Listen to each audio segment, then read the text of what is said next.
ஸ்ரீ குருப்யோ நமஹ. என் பெயர் கா ஸ்ரீ ஸ்ருதி. நான் 10ஆம் வகுப்பில் பயில்கிறேன். வளர்ந்து வரும் நாகரீக உலகத்தில் பல்வேறு நோய்களும் நம்மோடு சேர்ந்தே வளர்ந்து வருகின்றன.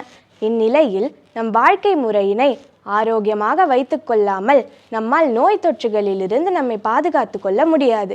அதற்கு நீண்ட காலமாகவே இந்திய மக்கள் பின்பற்றி வரும் முக்கியமான ஆயுதம் யோக கலை. அதை அறிந்த ஐக்கிய நாடுகள் சபையும் அதன் உறுப்பு நாடுகளும் ஒவ்வொரு ஆண்டும் ஜூன் 21ஆம் தேதியை யோகா குறித்து விழிப்புணர்வு ஏற்படுத்தும் நாளாக கடைபிடித்து வருகின்றனர்.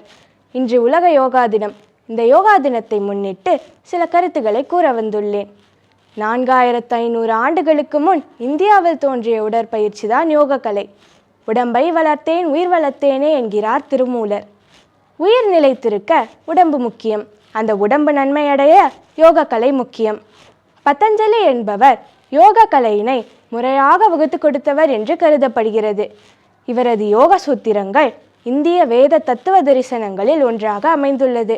இவர் இயற்றியதாக சொல்லப்படும் பதஞ்சலி யோக சூத்திரம் என்னும் நூலே யோக கலைக்கு அடிப்படையாக விளங்குகிறது.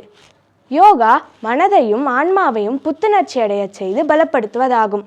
யோகா மிகவும் நுட்பமான அறிவியலை அடிப்படையாக கொண்ட ஒரு ஆன்மீக ஒழுக்கமாகும். இது மனதுக்கும் உடலுக்கும் இடையே ஒரு நல்லிணக்கத்தை கொண்டு வருவதில் கவனம் செலுத்துகிறது. இது ஆரோக்கியமான வாழ்க்கைக்கான ஒரு கலை. இது உடல் மூட்டுகள், தசைநார்கள் ஆகியவற்றின் உயவுத்தன்மையை அதிகரிக்கிறது.